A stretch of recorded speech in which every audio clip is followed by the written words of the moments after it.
പറഞ്ഞിരിക്കുന്നു. My child, you told a lie today. मेरे बच्चे, आज तूने एक झूठ कहा. എന്റെ കുഞ്ഞെ, നീ ഇന്നൊരു കള്ളം പറഞ്ഞു. Lord, I told a lie. प्रभु, मैंने तो झूठ कहा. അതേ കർത്താവേ, ഞാൻ കള്ളം പറഞ്ഞു. It's only a lie. It's only a lie. क्या वो तो एक झूठ ही था? അതൊരു കള്ളം മാത്രമായിരുന്നു. Yes, my child, it crucified. For your lie, I was crucified. हाँ मेरे बच्चे, उसी झूठ के खातिर मुझे क्रूस में चढ़ाया गया. അതേ പൈതലേ, ആ കള്ളം മൂലമായി ഞാൻ ക്രൂശിക്കപ്പെടുകയുണ്ടായി. Friend, tonight, examine your life.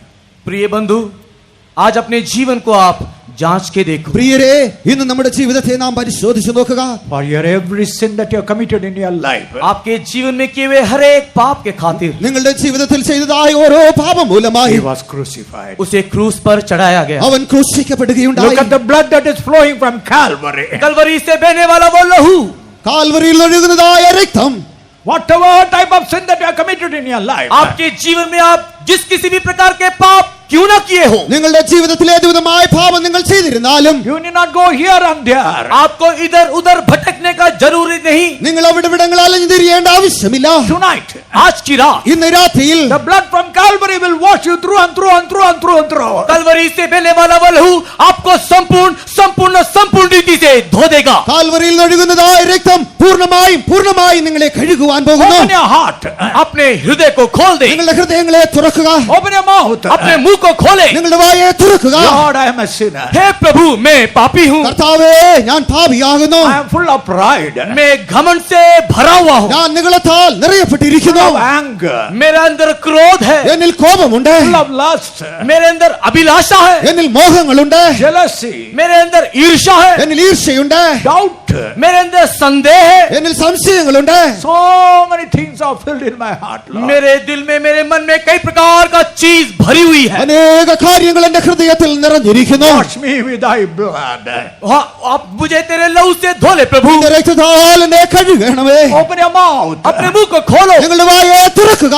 Open your mouth. अपने मुंह को खोलिए. നിങ്ങളുടെ വായെ തുറക്കുക. The call is coming from Calvary tonight.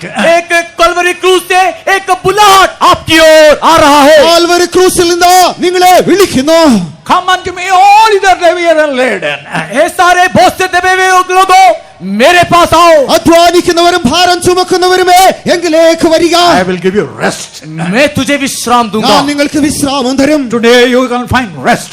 आज आप विश्राम पाओगे. ഇന്ന് നിങ്ങൾ വിശ്രാമത്തെ പ്രാപിക്കും. There is power, wonder working power in the blood of the Lamb. There is power, wonder working power in the precious blood of the Lamb. There is power, wonder working power in the blood of the Lamb. There is power, wonder working power in the precious blood of the Lamb. There is a rest for everyone who is burdened with sin at Calvary. हर एक लोग जो पाप के बोझ से दबे हुए हैं, कलवरी क्रूस में उसके लिए विश्राम है. പാപഭാരത്താൽ നിറഞ്ഞിരിക്കുന്ന ഓരോരുത്തർക്കും Calvary ക്രൂസിൽ വിശ്രാമമുണ്ട്. That's the first step to come near the nest of the Lord. प्रभु के उस घोंसले के पास आने का यही पहला कदम है. ദൈവത്തിന്റെ ആ കൂടിന്റെ അടുക്കലേക്ക് വരുന്ന ആദ്യ അനുഭവം ഇതായിരിക്കുന്നു. In Romans 6 chapter 17th verse we read. रोमी के पत्री 6 अध्याय 17 वचन में हम पढ़ते हैं. റോമർക്ക് എഴുതിയ ലേഖനം 6-ാം അധ്യായം 17-ാം വാക്യത്തിൽ വായിക്കുന്നു. There is a form of doctrine that is presented unto you.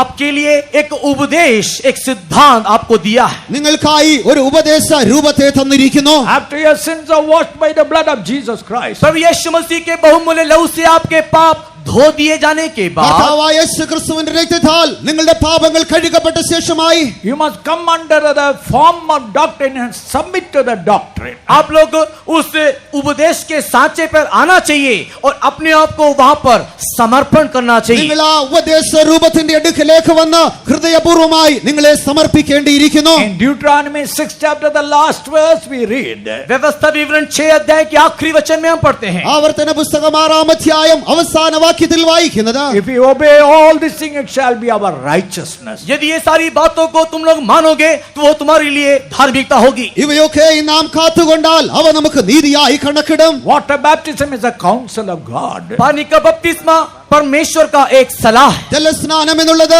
ദൈവത്തിന്റെ ആലോചനയായിരിക്കുന്നു. Only a believer can take it. एक विश्वास करने वाला व्यक्ति इसे ले सकता है. വിശ്വസിക്കുന്നവനായ ഒരുവന് അത് സ്വീകരിപ്പാൻ കഴിയും. It's by immersion you must take it. और ये बपतिस्मा आप पानी में डूब करके लेना है. മുഴുകൽ സ്നാനമായി നിങ്ങൾ അത് It സ്വീകരിക്കേണ്ടിയിരിക്കുന്നു. must be obeyed in the name of the Father, the Son and the Holy Ghost. पिता पुत्र पवित्र आत्मा के नाम से ये दिया जाना चाहिए. പിതാവിന്റെയും പുത്രന്റെയും പരിശുദ്ധാത്മാവിന്റെയും നാമത്തിൽ അത് നൽകപ്പെടേണ്ടിയിരിക്കുന്നു. And it must be administered by a servant of God anointed with the Holy Spirit. और ये बपतिस्मा एक ऐसे व्यक्ति के द्वारा होना चाहिए जो पवित्र आत्मा का अभिषेक से अभिषिक्त हो. പരിശുദ്ധാത്മാഭിഷേകം പ്രാപിച്ചതായ ഒരു ദാസനാൽ അത് ചെയ്യപ്പെടേണ്ടിയിരിക്കുന്നു. The second step of entering into the nest life experience. और इस घोंसले में प्रवेश करने का ये दूसरा अनुभूति है. ആ കൂടിന്റെ അനുഭവത്തിലേക്ക് വരുന്ന രണ്ടാമത്തെ അനുഭവം ഇതായിരിക്കുന്നു. We find rest in Jesus Christ. हम यीशु मसीह में विश्राम पाते हैं. നാം കർത്താവായ യേശുവിൽ വിശ്രാമം പ്രാപിക്കുന്നു. God wants to find a rest in your life. और वो परमेश्वर भी आपके जीवन में एक विश्राम चाहता है. ദൈവവും നിങ്ങളുടെ ജീവിതത്തിൽ ഒരു വിശ്രാമത്തെ ആഗ്രഹിക്കുന്നു. Read John's Gospel 14 chapter verse 20.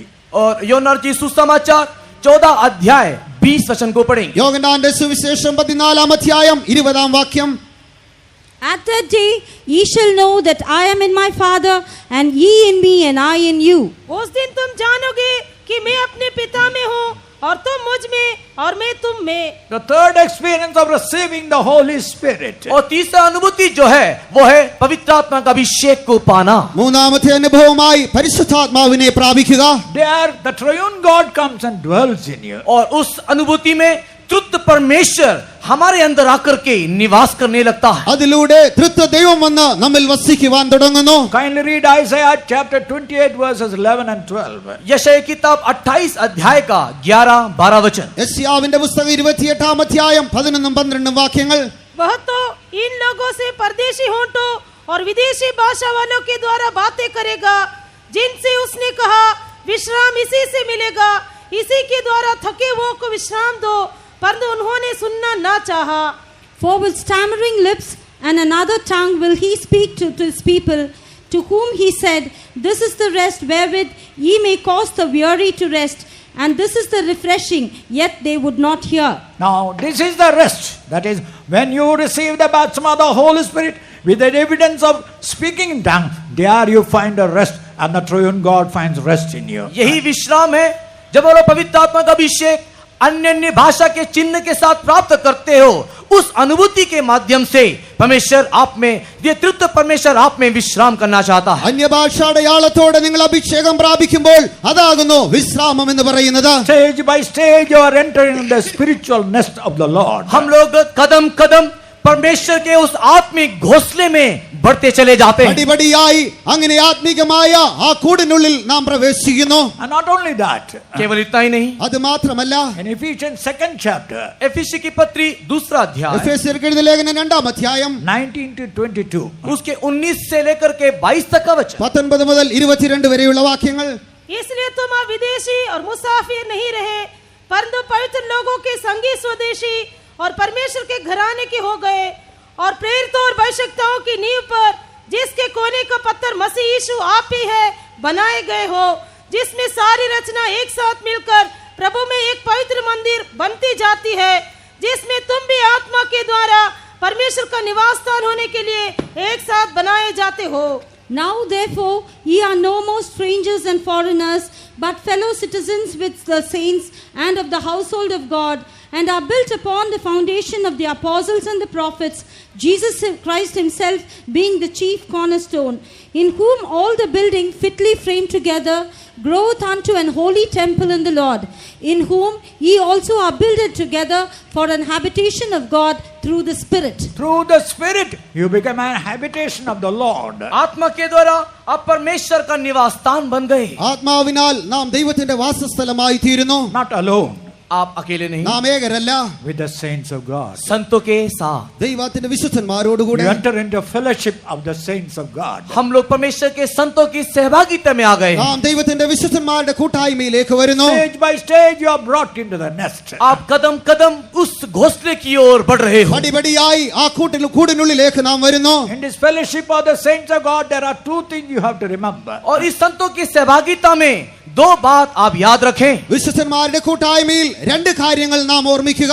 In Romans 8 chapter 14th verse we read, रोमी की पत्री 8 अध्याय 14 वचन में हम पढ़ते हैं, റോമർക്കെഴുതിയ ലേഖനം 8-ാം അധ്യായം 14-ാം വാക്യത്തിൽ വായിക്കുന്നു, as many are led by the Spirit of God, जो कोई आत्मा के द्वारा चलाए चलते हैं ആത്മാവിനാൽ നടത്തപ്പെടുന്നവരൊക്കെയും they are the sons of God. वे परमेश्वर के संतान हैं। അവർ ദൈവമക്കൾ എന്ന് The വിളിക്കപ്പെടുന്നു. original translation says, as many are continually led by the Spirit of God. और कुछ दूसरे अनुवाद में इस प्रकार लिखा हुआ है कि जो लगातार आत्मा के द्वारा चलाए चलते हैं। അത് തുടർച്ചയായി ആത്മാവിൽ നടക്കുന്നവരെന്ന് മറ്റ് ഭാഷകളിൽ പറഞ്ഞിരിക്കുന്നു. You might have received the Holy Spirit. आपने पवित्र आत्मा का अभिषेक पाया होगा। നിങ്ങൾ പരിശുദ്ധാത്മാഭിഷേകം പ്രാപിച്ചിരിക്കാം. Early days you might have been led by the Holy Spirit. पूर्व दिनों में पवित्र आत्मा के द्वारा आप चलाए चलते भी होंगे। ആരംഭ നാളുകളിൽ പരിശുദ്ധാത്മാവിനാൽ നിങ്ങൾ നടത്തപ്പെട്ടിരിക്കാം. But are you continually be led by the Holy Spirit now? किंतु क्या आप वर्तमान लगातार आत्मा के द्वारा चलाए चल रहे हो? എന്നാൽ ഇപ്പോൾ നിങ്ങൾ തുടർച്ചയായി ആത്മാവിന്റെ നടത്തിപ്പിൽ നടക്കുന്നുണ്ടോ? For the two things needed. उसके लिए दो बातें आवश्यक। അതിനായി രണ്ട് കാര്യങ്ങൾ ആവശ്യമാകുന്നു. According to Acts of the Apostle chapter 20 verse 27. प्रेरितों के काम 20 अध्याय 27 वचन के अनुसार അപ്പോസ്തല പ്രവർത്തികൾ 20-ാം അധ്യായം 27-ാം വാക്യപ്രകാരം The whole counsel of God must be given unto you that you may be continually led by the Spirit of God. परमेश्वर की संपूर्ण मनसा, उसकी सारी सलाह आपको दिया जाना चाहिए कि आप लगातार इस अवस्था में बढ़ते चले जाएं। നാം തുടർച്ചയായി ഇതിൽ വളർന്നു വരേണ്ടതിനായി അവന്റെ സുവിശേഷത്തിന്റെ പൂർണ്ണത നമുക്ക് നൽകപ്പെടേണ്ടിയിരിക്കുന്നു. Second, there must be a dedicated servant of God.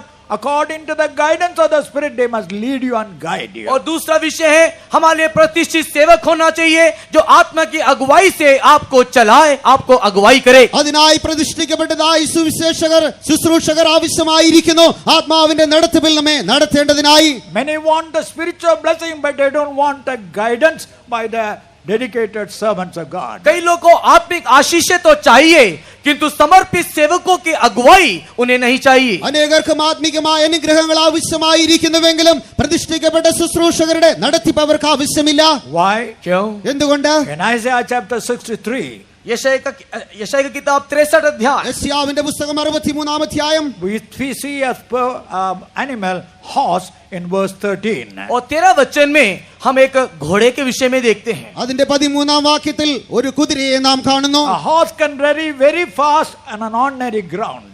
एक साधारण जगह में या मैदान में घोड़ा बहुत ही तेज गति से दौड़ सकता है, ഒരു സാധാരണ മൈതാനത്തിൽ കുതിരയ്ക്ക് വളരെ വേഗത്തിൽ ഓടുവാൻ കഴിയും. But in a wilderness, its speed is controlled. किंतु मरुभूमि में, जंगल में उसका गति में एक नियंत्रण आ जाती है। എന്നാൽ മരുഭൂമിയിൽ അതിന്റെ വേഗത കുറഞ്ഞു വരുന്നു. So when you come under this guidance, जब आप इस अगुवाई के अधीन आते हो, നിങ്ങൾ ഈ നടത്തിപ്പിൻ കീഴിൽ എത്തിച്ചേരുമ്പോൾ your speed will be controlled. आपका स्पीड, आपका जो गति है वो नियंत्रित हो जाता है। നിങ്ങളുടെ വേഗത നിയന്ത്രിക്കപ്പെടുവാനിടയായി You തീരുന്നു. are a horse, आप एक घोड़े हो, നാം ഒരു കുതിരയാകുന്നു. but yet your speed has to be controlled. किंतु आपका जो ये गति, जो तेज गति है वो नियंत्रित होना चाहिए। നിങ്ങളുടെ വേഗതകൾ നിയന്ത്രിക്കപ്പെടേണ്ടിയിരിക്കുന്നു.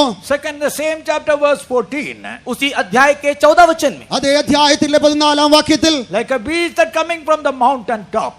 और एक पर्वत के ऊपर से एक पशु आ रहा है, പർവ്വതത്തിന് മുകളിൽ നിന്നൊരു കന്നുകാലി വരുന്നു. Step by step it has to come down. और वो कदम कदम वो नीचे आना चाहिए। അത് പടിപടിയായി താഴേക്ക് ഇറങ്ങി വരേണം. In the valley only you can find rest. और वो तराई में ही विश्राम पा सकता है। താഴ്വഴിയിൽ മാത്രമേ അതിന് വിശ്രാമം പ്രാപിക്കുവാൻ കഴിയുകയുള്ളൂ. Every day, every step, every word, every thought you have to be watchful. और आपका हर एक दिन, आपकी हर एक चिंता, आपका हर एक शब्द को आप लोग उसमें ध्यान रखना चाहिए। നമ്മുടെ ചിന്തകൾ, ഓരോ വിചാരങ്ങൾ, നിലവുകൾ നാം അത് ശ്രദ്ധിക്കേണ്ടിയിരിക്കുന്നു. You are entering into the spiritual rest. ताकि आप उस आत्मिक विश्राम में प्रवेश करें। ആ വിശ്രാമത്തിന്റെ ആത്മാവിലേക്ക് But പ്രവേശിക്കേണ്ടതിനായി what is the purpose of the Lord? परमेश्वर का उद्देश्य क्या है? ദൈവത്തിന്റെ ഉദ്ദേശം എന്താകുന്നു? Not that you might enjoy the rest and remain in this nest. आप लोग इस विश्राम को प्राप्त करते हुए सदा सर्वदा इसी घोंसले में रहो. വിശ്രാമത്തെ പ്രാപിച്ചവരായി എപ്പോഴും ഈ കൂട്ടിൽ തന്നെ കാണപ്പെടണമെന്നല്ല. If that little ones remain all the while, how can they learn to fly? अगर ये पक्षी के बच्चे हमेशा इस घोंसले में ही रहे तो वो उड़ना कैसे सीखेंगे? ഈ പക്ഷിയുടെ കുഞ്ഞുങ്ങൾ എല്ലായ്പ്പോഴും ആ കൂട്ടിൽ തന്നെ കാണപ്പെട്ടാൽ എങ്ങനെ അതിന് പറക്കുവാൻ കഴിയും? How can they fight against the enemy? शत्रु से वे लोग कैसे लड़ सकेंगे? ശത്രുവിനോട് പോരാടുവാൻ എങ്ങനെ അതിന് കഴിയും? How can they go up high and high? और कैसे वो ऊपर की ओर ऊंचे की ओर उड़ सकेंगे? ഉയരത്തിലേക്ക് അതിന് പറക്കുവാൻ എങ്ങനെ കഴിയും? God has brought you to this nest. परमेश्वर ने आपको इस घोंसले में तो लाया है. ദൈവം നിങ്ങളെ ഈ കൂട്ടിനുള്ളിലേക്ക് കൊണ്ടുവന്നിരിക്കുന്നു. Washed you with the precious blood of Jesus. प्रभु यीशु मसीह के बहुमूल्य लहू से धो करके കർത്താവായ യേശു ക്രിസ്തുവിന്റെ വിലയേറിയ രക്തത്താൽ കഴുകപ്പെട്ടവരായി, Made you obeying the form of doctrine, water baptism. और पवित्र और बपतिस्मा का उस उपदेश को मान करके ജലസ്നാനത്തിന്റെ ഉപദേശത്തെ അംഗീകരിച്ചവരായി, Filled with the Holy Spirit and joined you unto the holy saints of God. और पवित्र आत्मा का अभिषेक दे करके पवित्र संतों की सहभागिता में आपको मिला दिया. പരിശുദ്ധാത്മാവിനാൽ നിറച്ചവരായി വിശുദ്ധന്മാരുടെ കൂട്ടായ്മയിലേക്ക് കൊണ്ടുവന്നു. With one purpose, that you might be ready to fly when Jesus comes. इन सारी बातों का केवल एक ही उद्देश्य है, जब हमारा प्रभु यीशु मसीह आएगा उड़ करके हम उसे जा मिलना चाहिए. നമ്മുടെ കർത്താവായ യേശു വെളിപ്പെടുമ്പോൾ നാം പറന്ന് അവനോട് But we ചേരേണ്ടതിനായിട്ടായിരിക്കുന്നു. have lost that purpose. किंतु हम उस उद्देश्य को खो दिए. എന്നാൽ ആ ഉദ്ദേശത്തെ നാം We are നഷ്ടമാക്കിയിരിക്കുന്നു. enjoying the nest experience. अभी हम केवल इस घोंसले की अनुभूति में ही सुख विलास या आनंद मना रहे हैं. ഇപ്പോൾ ഈ കൂടിന്റെ ഉല്ലാസത്തിൽ മാത്രം നാം ആയിരിക്കുന്നു. So God has to stir up. अभी परमेश्वर को चाहिए कि इस घोंसले को वो हिलाए. ഇപ്പോൾ ഈ കൂട് ഇളക്കേണ്ടത് ദൈവത്തിന് ആവശ്യമായിരിക്കുന്നു. Unless there is a stirring up, you can never really learn to fly up. जब तक ये हिलाने का बात वहां पर ये अनुभूति नहीं आएगा, सच में आप उड़ नहीं सीखोगे. എപ്പോൾ വരെയും ഈ കൂട് ഇളക്കപ്പെടുന്നില്ല എങ്കിൽ നിങ്ങൾ പറക്കുവാൻ പഠിക്കുകയില്ല. In the book of Deuteronomy 8th chapter, व्यवस्था विवरण 8 अध्याय में ആവർത്തന പുസ്തകം 8-ാം അധ്യായം verse 2, we find one of the reasons why God took them to the wilderness or a desert-like experience. इस्राएल के संतानों को क्यों मरुभूमि के जंगल के कठिन रास्तों से लेकर के गया, उसका एक कारण वहां पर बताया गया. എന്തിനായി മരുഭൂമിയുടെ അനുഭവത്തിലേക്ക് കൊണ്ടുപോയി അതിന്റെ ഒരു കാര്യം അവിടെ പറഞ്ഞിരിക്കുന്നു. To know what is in your heart. ताकि जाने कि आपके मन में क्या है. നിങ്ങളുടെ ഹൃദയത്തിലുള്ളത് അറിയേണ്ടതിനായി. When there is a saying, scratch a saint, then you will know whether he is a saint or not. और इस प्रकार एक कहावत है कि संत को खरोच के देखो तो जानोगे कि वो संत है या नहीं. അത് പശി വന്നാൽ 10 പറക്കുന്ന തമിഴിൽ ഒരു പഴമൊഴിയുണ്ട്. പശി വന്നാൽ when your hunger is there, everything you lose your bird.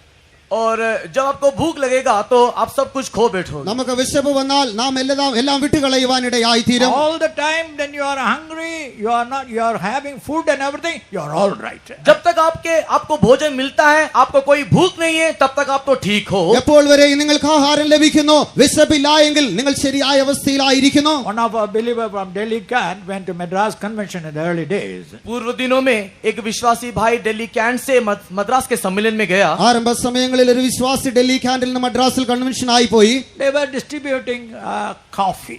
और वहां पर कॉफी को दिया जा रहा അവിടെ था. കാപ്പി കൊടുക്കുകയായിരുന്നു. He was a known member in Delhi Camp Assembly. और दिल्ली के कैंट फेतों में वो एक जाना पहचाना एक आदमी है. ഡൽഹി ക്യാൻഡിൽ സഭയിൽ അറിയപ്പെടുന്നതായ ഒരു വിശ്വാസിയായിരുന്നു. But Madras nobody knew him. किंतु मद्रास में उसे कोई नहीं എന്നാൽ जानता. മദ്രാസിൽ ആരും അറിയുമായിരുന്നില്ല. Waited.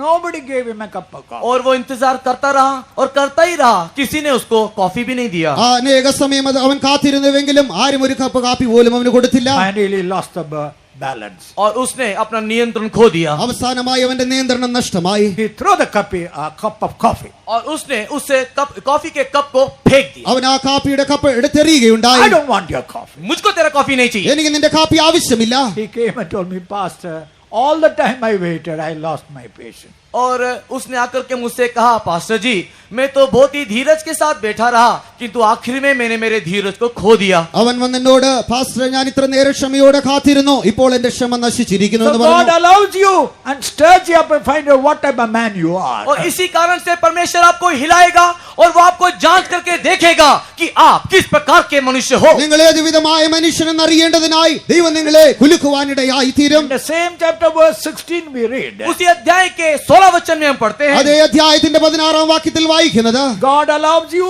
through different type of path. परमेश्वर आपको विभिन्न प्रकार के मार्ग से ले जाएगा ദൈവം നിന്നെ വിവിധങ്ങളായ വഴിയിലൂടെ കൊണ്ടുപോകുന്നു, To bless you at the end. ताकि आपको अंतिम समय में आशीष करे. അന്ത്യത്തിൽ നിന്നെ അനുഗ്രഹിക്കേണ്ടതിനായി. You may not know the purpose of God. आप परमेश्वर के उद्देश्य को नहीं जानते. നിങ്ങൾ ദൈവത്തിന്റെ ഉദ്ദേശത്തെ അറിയുന്നില്ല. There is a legend, a primrose, a rose plant. और एक गुलाब का एक पौधा है ആ റോസിന്റെ ഒരു ചെടിയുണ്ട്. It began to complain.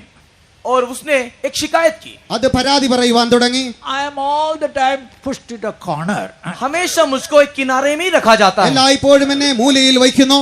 All the other flowers are in the front line. और बाकी सारे फूलों को देखो, वे लोग तो सबसे आगे हैं. മറ്റു പുഷ്പങ്ങളൊക്കെയും അത് മുൻപിൽ വച്ചിരിക്കുന്നു. It's a legend. और ये एक कहानी है. ഇതൊരു It കഥയായിരിക്കും.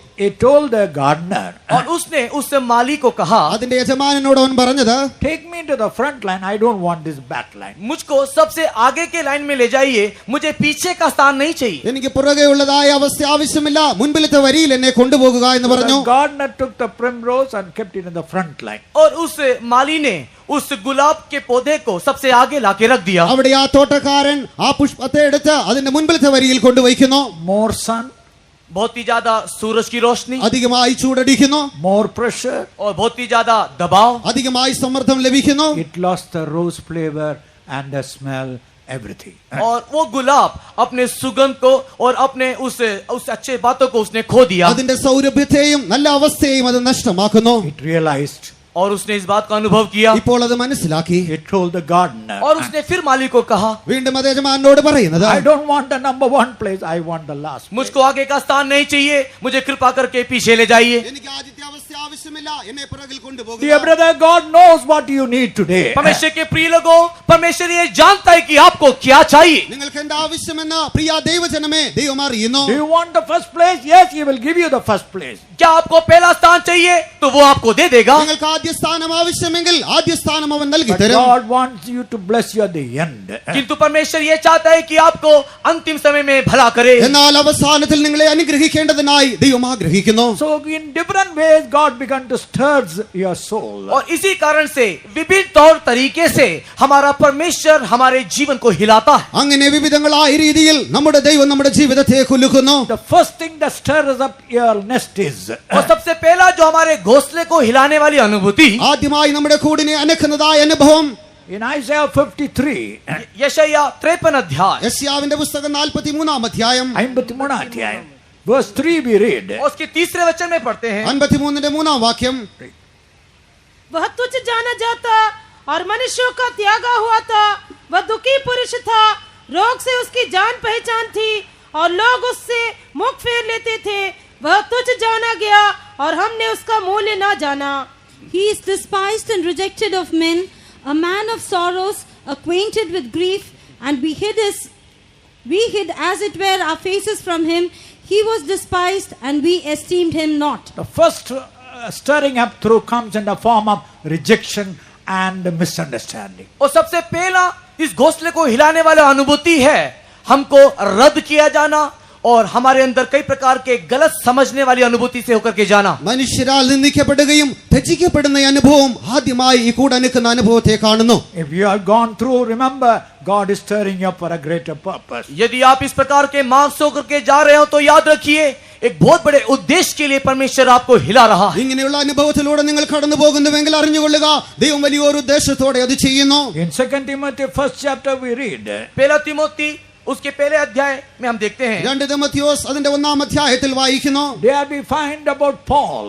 और वहां पर हम लोग प्रेरित पौलुस को देखते हैं. അപ്പോസ്തലനായ പൗലോസിനെ ഇവിടെ കാണുന്നു. For more than 15 years he worked in Asia Minor. और वो एशिया में करीबन 15 साल से सेवा करता रहा। അവൻ ഏഷ്യായിൽ ഏകദേശം 15 വർഷം പ്രവർത്തിക്കുകയുണ്ടായി. But all have left him when he was coming near the end of his journey. और वो अपने जीवन के अंतिम चरण में जब आया तो हर कोई उसको छोड़ दिया। അവന്റെ ജീവിതത്തിന്റെ അവസാന സമയങ്ങളിലേക്ക് വന്നപ്പോൾ എല്ലാവരും അവനെ കൈവിടുന്നു. In 2 Timothy 4 chapter 16 and 17. दूसरे तिमोथी चौथा अध्याय का 16 और 17 वचन। 2 തിമോത്തിയോസ് 3 അധ്യായം 16 17 വാക്യങ്ങൾ. When I stood up to give an answer, और जब मुझे उत्तर देने के लिए हिलाया गया, എനിക്ക് ഉത്തരം തരേണ്ടതിനായി എന്നെ കുലുക്കിയപ്പോൾ all forsook me. सबने मुझे छोड़ दिया। എല്ലാവരും എന്നെ കൈവിട്ടു. Dear child of God, परमेश्वर के प्रिय संतान, പ്രിയ ദൈവ പൈതലേ, do you feel that you are lonely and standing alone, rejected and misunderstood by others? यदि आप इस बात को अनुभव करते हो कि आप अकेले हो, दूसरे लोग आपको नहीं समझते, आप लोग को हिलाया जा रहा है, നിങ്ങളെ മറ്റുള്ളവർ കൈവിട്ടിരിക്കുന്നു, നിങ്ങൾ ഏകരായിരിക്കുന്നു, നിങ്ങൾ കുലുക്കപ്പെടുന്നു എന്ന് അനുഭവിക്കുന്നുണ്ടോ? Remember, the Lord is stirring up for a greater purpose. एक बात याद रखिए कि परमेश्वर एक बहुत बड़े उद्देश्य के कारण आपको हिला रहा है। വലിയൊരു ഉദ്ദേശത്തോടുകൂടെ നിങ്ങളുടെ ദൈവം നിങ്ങളെ കുലുക്കുന്നുവെന്ന് മനസ്സിലാക്കുക. In the life of Job, he had everything financially, physically, materially blessed. और अय्यूब के जीवन को देखने के वक्त में आर्थिक रीति से और भौतिक रीति से और शारीरिक रीति से वो हर रीति से आशीषित व्यक्ति था। യോബിന്റെ ജീവിതത്തെ പരിശോധിച്ചാൽ ഭൗമികമായും ശാരീരികമായും അവൻ അനുഗ്രഹിക്കപ്പെട്ടവനായിരുന്നു. God stirred up. किंतु परमेश्वर ने उसे हिलाया എന്നാൽ ദൈവം അവനെ കുലുക്കുന്നു. He lost everything. और उसने सब कुछ खो दिया, അവനുള്ളതൊക്കെയും അവന് നഷ്ടമായി. Financially lost everything. और आर्थिक रीति में सब कुछ खो दिया, സാമ്പത്തികമായി സകലതും He നഷ്ടപ്പെട്ടു. lost his family. और अपने परिवार को उसने खो दिया। അവന്റെ കുടുംബം അവന് നഷ്ടമായി. God had a greater plan परमेश्वर की एक बहुत बड़ी योजना थी ദൈവത്തിന് വലിയൊരു to ഉദ്ദേശമുണ്ടായിരുന്നു. bless him double fold. और कि उसको 2 गुना आशीष करे। ഇരട്ടിയായി അവനെ അനുഗ്രഹിക്കേണ്ടതിന് When you go through this path, remember, God is stirring up with a great purpose to bless you double fold. अगर आप लोग इस प्रकार के मार्ग से होकर के जा रहे हो तो याद रखिए, परमेश्वर अंतिम दिनों में आपको 2 गुना आशीष करने के लिए ही हिला रहा है। നിങ്ങൾ ഇങ്ങനെയുള്ളതായ അനുഭവത്തിലൂടെ കടന്നു പോകുന്നുവെങ്കിൽ ഓർത്തുകൊള്ളുക, അവസാനമായി ഇരട്ടിയായി നിങ്ങളെ അനുഗ്രഹിക്കേണ്ടതിനായി ദൈവം ഇത് ചെയ്യുന്നു. In the spiritual world, आत्मिक संसार में, ആത്മീക ജീവിതത്തിൽ in ലോകത്തിൽ Revelation chapter 12 verse 6, प्रकाशित वाक्य 12 अध्याय का 6 वचन, വെളിപ്പാട് പുസ്തകം 12 അധ്യായം 6 വാക്യം. the dragon with its tail drew or got cast on to 1/3 of the stars from the heaven. और उस अजगर ने अपने पूंछ से आकाश में दिखाई देने वाले 1/3 तारागणों को नीचे गिरा दिया। അവിടെ ആ മഹാസർപ്പം തന്റെ വാലുകൊണ്ട് ആകാശത്തിലെ നക്ഷത്രങ്ങൾ 1/3 വലിച്ചു ഭൂമിയിലേക്ക് ഇടുന്നു. All over we hear this star, that person, that servant, this believer are fallen away. हम लोग कई जगह में इस प्रकार के समाचार को प्राप्त करते हैं कि ये तारा, ये बड़ा, ये सितारा, ये सेवक या वो विश्वासी, वो पुराना व्यक्ति गिर गया है, छोड़ के चला गया है। നാം അനേക സമയങ്ങളിൽ കേൾക്കുന്നത് ഈ വിശ്വാസി, ഈ ദാസൻ അവൻ വിട്ടുപോയി, ഈ നക്ഷത്രം വീണുപോയിരിക്കുന്നു. Look up, child of God. परमेश्वर के प्रिय संतान, ऊपर की ओर देखो। പ്രിയ ദൈവമക്കളെ, ഉയരത്തിലേക്ക് നോക്കുക. God is stirring up. परमेश्वर हिला रहा है। ദൈവം ഇളക്കിക്കൊണ്ടിരിക്കുന്നു. Look at the whole Christian church. सारे मसीही मंडली को या कलीसिया को देखो। മുഴു ക്രിസ്തീയ സഭയെയും പരിശോധിക്കുക. They are unable to stand for the faith the Lord has given. प्रभु ने जो सच्चाई या जो विश्वास दिया है उसके लिए वे लोग खड़े नहीं हो पा रहे। ദൈവം തന്നതായ വിശ്വാസത്തിനായി അവർക്ക് നിൽക്കുവാൻ കഴിയുന്നില്ല. Geographically, a climate is being changed. और हम लोग भूगोलिक रीति में देखते हैं कि जो मौसम जो है या वातावरण जो है वो बदल रहा है। ഭൗമികപരമായി കാലാവസ്ഥകളൊക്കെയും മാറിക്കൊണ്ടിരിക്കുന്നു. Earthquakes, भूमिकंप, ഭൂകമ്പങ്ങൾ, floods, और बाढ़, ജലപ്രളയങ്ങൾ, famines, अकाल, പട്ടിണികൾ, all over economically. Nations who are prospering one, they are becoming pauper or bankrupt today. और जितने भी बड़े बड़े राष्ट्र जो आर्थिक रीति में एक जमाने में ऊंचे थे वे लोग नीचे गिर रहे हैं, उनका स्तर गिर रहा है। സാമ്പത്തികമായി സമൃദ്ധിയിലായിരുന്നതായ രാജ്യങ്ങളൊക്കെയും ആ സാമ്പത്തികമായ അവസ്ഥയിൽ നിന്ന് വീണുകൊണ്ടിരിക്കുന്നു. Historically, so many things are happening today. और ऐतिहासिक रीति से भी बहुत कुछ हो चुका है। ചരിത്രപരമായും അനേക കാര്യങ്ങൾ സംഭവിച്ചുകൊണ്ടിരിക്കുന്നു. God is stirring up. परमेश्वर हिला रहा है। ദൈവം ഇതാ The ഇളക്കിക്കൊണ്ടിരിക്കുന്നു. mother bird stirs up the nest. और ये माँ पक्षी पक्षी जो है घोंसला को हिला रही है। ഇവിടെ ഈ അമ്മ പക്ഷി കൂടിനെ ഇളക്കിക്കൊണ്ടിരിക്കുന്നു. My little ones must learn to fly. मेरे ये छोटे बच्चे उड़ना सीखना चाहिए। എന്റെ കുഞ്ഞുങ്ങൾ പറക്കുവാൻ പഠിക്കേണ്ടതിനായി Enough they enjoyed this rest. हाँ, इस विश्राम को हमने भोगा है। അതേ ഈ വിശ്രാമം അത് മതിയായിരിക്കുന്നു. They must become strong. अभी वे लोग बलवंत होना चाहिए। ഇപ്പോൾ അവർ ബലശാലികളായി തീരണം. They must learn to fly. अभी वे लोग उड़ना सीखना चाहिए। ഇപ്പോൾ അവർ പറക്കുവാൻ പഠിക്കണം. They must learn to fly high and high and come to meet my Lord. और वे लोग ऊपर की ओर ऊंचे की ओर उड़ते उड़ते अपने प्रभु से जाकर के मिलना चाहिए। അവർ ഉയരങ്ങളിലേക്ക് പറന്ന് പറന്ന് പറന്ന് കർത്താവിനെ ദർശിക്കണം. You are having a healthy body, suddenly you become sick.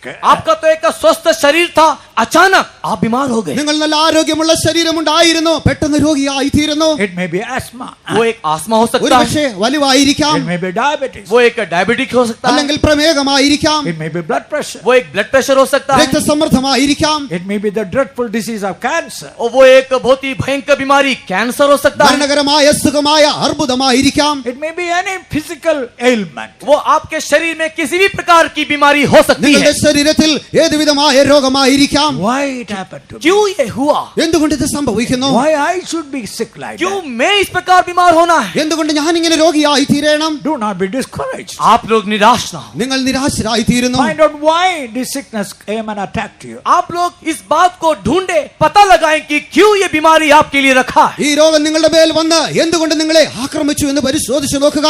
Doctors say angry heart enables a man to suffer due to blood pressure. और वैद्य लोग इस प्रकार कहते हैं, क्रोधित हृदय जो है वही ये ब्लड प्रेशर का कारण है। കോപമുള്ളതായ ഹൃദയമാകുന്നു രക്തസമ്മർദ്ദത്തെ ഉളവാക്കുന്നതെന്ന് വൈദ്യശാസ്ത്രം പറയുന്നു. Anxiety and deep grief brings diabetes in a man.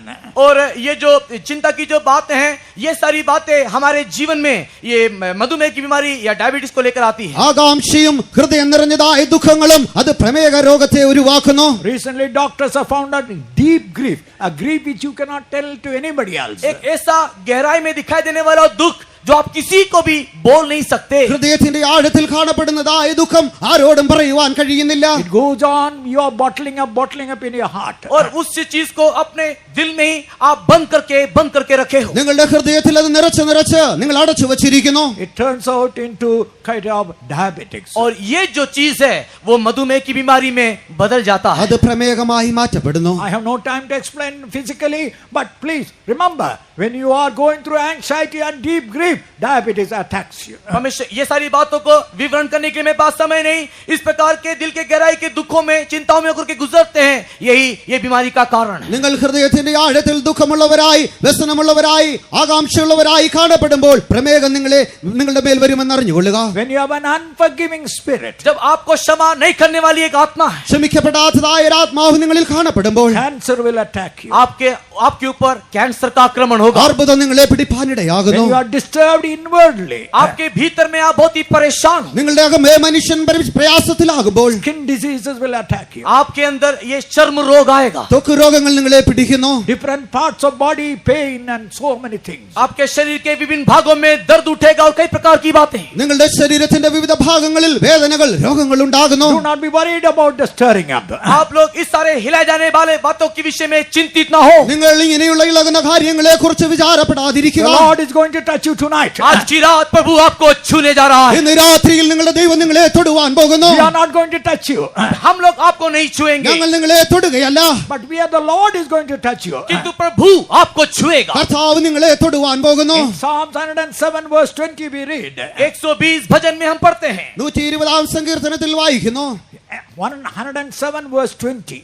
107 भजन का 20 में 107 സങ്കീർത്തനം 20 വാക്യം. He sent his word. उसने अपने वचन को भेजा। അവൻ തന്റെ വചനം അയച്ചു. We are not going to touch you, हम आपको छूने नहीं जा रहे, ഞങ്ങൾ നിങ്ങളെ തൊടുവാൻ പോകുന്നില്ല. but we are going to send the word of God to you. किंतु हम एक वचन आपके पास भेजने जा रहे हैं। ദൈവവചനത്തെ നിങ്ങളുടെ അടുക്കലേക്ക് അയക്കുവാൻ പോകുന്നു. Close your eyes. अपनी आंखों को बंद നിങ്ങളുടെ कीजिए। കണ്ണുകളെ അടയ്ക്കുക. Wherever your sickness is there, आपका बीमारी जहां कहीं भी क्यों ना हो, നിങ്ങളുടെ രോഗം എവിടെയായിരുന്നാലും whichever part part that is suffering in your life, और जो भाग में आपको कष्ट या क्लेश है, നിങ്ങളുടെ ശരീരത്തിന്റെ ഏത് ഭാഗത്തിൽ നിങ്ങൾ വേദന അനുഭവിച്ചു കൊണ്ടിരിക്കുന്നുവോ place your hand on that part. आप उस भाग में अपने हाथ को रखिए ആ ഭാഗത്ത് നിങ്ങളുടെ കൈകളെ വയ്ക്കുക. Look above. और आप ऊपर की ओर നിങ്ങളുടെ देखें തലകളെ ഉയർത്തുക. Look up Jesus Christ. और यीशु की ओर ताके യേശുവിലേക്ക് നോക്കുക. On Calvary, your sickness is carried. और कलवरी क्रूस में आपकी बीमारी को उसने उठा लिया, കാൽവരി ക്രൂസിൽ നിങ്ങളുടെ രോഗത്തെ അവൻ വഹിക്കുന്നു. He already carried. उसने आपकी बीमारी को उठा लिया है। നിങ്ങളുടെ രോഗത്തെ കാൽവരി ക്രൂസിൽ അവൻ വഹിച്ചിരിക്കുന്നു. In the name of Jesus Christ of Nazareth, नाज़री यीशु मसीह के नाम से നസ്രയനായ യേശുവിന്റെ നാമത്തിൽ you are healed. आप चंगे हो गए। നിങ്ങൾ സൗഖ്യം പ്രാപിച്ചിരിക്കുന്നു. Delivered. वो अपने को भेजा, നിങ്ങൾ വിടുതൽ പ്രാപിച്ചിരിക്കുന്നു. There's power flowing in our midst. हमारे बीच में एक सामर्थ चल फिर रही है। നമ്മുടെ മധ്യേ ഒരു ശക്തി ഒരുങ്ങിക്കൊണ്ടിരിക്കുന്നു. It touches you, my dear brother, my dear sister. प्रिय भाई प्रिय बहन, ये सामर्थ आपको छू रही ഏ, है। സഹോദര സഹോദരി, ഈ ശക്തി നിങ്ങളെ തൊട്ടുകൊണ്ടിരിക്കുന്നു. You are going to be a new man from today onwards. आज से आप एक नए मनुष्य बन जाएंगे। ഇന്നു മുതൽ നിങ്ങൾ ഒരു പുതിയ മനുഷ്യനായി തീരുവാൻ പോകുന്നു. ईश्वर के लिए कुछ कठिन नहीं, यदि तुम विश्वास करोगे, तुम्हारे लिए इस जगत में सब कुछ वो ही करेगा। ईश्वर के लिए कुछ कठिन नहीं, यदि तुम विश्वास करोगे, तुम्हारे लिए इस जगत में सब कुछ वो ही करेगा। ईश्वर के लिए कुछ कठिन नहीं, यदि तुम विश्वास करोगे, तुम्हारे लिए इस जगत में सब कुछ वो ही करेगा। ईश्वर के लिए कुछ कठिन नहीं, यदि तुम विश्वास करोगे, तुम्हारे लिए इस जगत में सब कुछ वो ही करेगा। ईश्वर के लिए कुछ कठिन नहीं, यदि तुम विश्वास करोगे, तुम्हारे लिए इस जगत में सब कुछ वो ही करेगा। हालेलुया। In Psalm 103:5, 103 भजन 5 में 103 സങ്കീർത്തനം 5 വാക്യത്തിൽ as the eagle renews its strength, जिस प्रकार एक उकाब के पक्षी अपने बल को नया करती है, കഴുകൻ തന്റെ ശക്തിയെ പുതുക്കുന്നത് പോലെ more trials and more problems, जितना अधिक कष्ट, जितना अधिक परीक्षा, എത്രയധികമായി കഷ്ടങ്ങൾ പരിശോധനകൾ വരുന്നുവോ you become stronger. आप उतना ही मजबूत നിങ്ങൾ बलवंत हो जाते നിങ്ങൾ हो। അത്രയധികമായി ബലശാലികളായി Thank തീരുന്നു. God for the stirring up. परमेश्वर ने को हिलाया, इसके लिए उसका धन्यवाद हो। നിങ്ങളെ ദൈവം കുലുക്കുന്നതിനാൽ ദൈവത്തെ നന്ദി കരയറ്റുക. Your wings are becoming stronger. आपका पंख अभी मजबूत हो गया നിങ്ങളുടെ ചിറകുകൾ ബലപ്പെട്ടിരിക്കുന്നു. Very soon we'll meet our Lord. और भी बहुत ही शीघ्र हमारे प्रभु से हम जा मिलेंगे। വളരെ വേഗം നമ്മുടെ കർത്താവിനെ നാം കാണുവാൻ പോകുന്നു. Do not be troubled about this stirrup. और ये सब प्रकार की परीक्षा के लिए आपका मन व्याकुल न हो। ഈ ക്ഷണ നേരത്തെ പരിശോധനകളെ ഓർത്ത് നിങ്ങളുടെ മനസ്സ് വ്യാകുലപ്പെടേണ്ട. Today make a choice. आज आप एक चुनावट को चुन ले। ഇന്ന് നിങ്ങൾ തിരഞ്ഞെടുത്തുകൊള്ളുക. Lord, thank you for the nest. प्रभु इस घोंसले के लिए धन्यवाद। ദൈവമേ, ഈ കൂടിനായി നിനക്ക് നന്ദി. But I don't want to be in the nest all the time. हमेशा मैं इसी घोंसले में रहूं, ये मैं नहीं चाहता। എന്നാൽ എല്ലായ്പ്പോഴും ഈ കൂടിനുള്ളിൽ ആയിരിക്കാൻ ഞാൻ I ആഗ്രഹിക്കുന്നില്ല. want to fly up, up, up, up, up, high, Lord. और मैं चाहता हूं कि प्रभु मैं ऊपर की ओर उड़ूं और ऊंचा और ऊंचा और उड़ता ही उड़ता चला जाऊं। കർത്താവേ, ഞാൻ മുകളിലേക്ക് മുകളിലേക്ക് മുകളിലേക്ക് പറന്നുയരുവാൻ ആഗ്രഹിക്കുന്നു. Hallelujah. हालेलुया। ईश्वर के लिए कुछ कठिन नहीं, यदि तुम विश्वास